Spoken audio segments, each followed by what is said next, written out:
ये एक हैंडल है, विंडो है, ये दूर से दिखाते हैं, विंडो का हैंडल है। और इस हैंडल की एक खासियत बताएंगे आपको। पहले तो खोल के दिखा देते हैं कैसे काम करते हैं, ठीक है। ये अभी देखो इधर हो नहीं रहा, ये क्यों नहीं हो रहा? क्योंकि ये यहाँ से लॉक सिस्टम है, इसको दबाओगे तभी होगा, ये नहीं तो नहीं होगा। ऐसे चलाना पड़ेगा इसको तभी होगा। एक खासियत क्या है देखो, पहले तो बताते हैं काम कैसे करते हैं। ये लॉक हो गया, अब इसको यहाँ से ऐसे नहीं हो रहा, इसको खोलेंगे कैसे? इसको यहाँ से दबाना पड़ेगा, इसको ऊपर किया तब ये काम करेगा, ठीक है। अब ये ऐसे हो जाएगा ऑटोमेटिक, यहाँ से दबा के ऐसे होगा, नहीं तो नहीं होगा।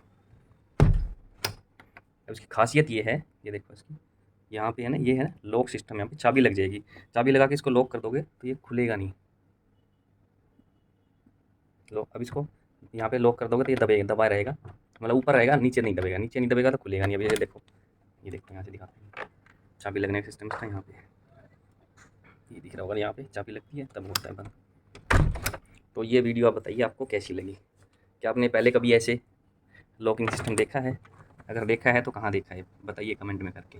मेरे हिसाब से तो मुझे नहीं लगता कि आपने कहीं देखा होगा। तो ऐसे ऐसे इन्फॉर्मेटिव वीडियोज़ के लिए हमारे इस चैनल माई आइडियाज़ को लाइक शेयर और सब्सक्राइब जरूर कीजिए। Thank you so much, bye bye.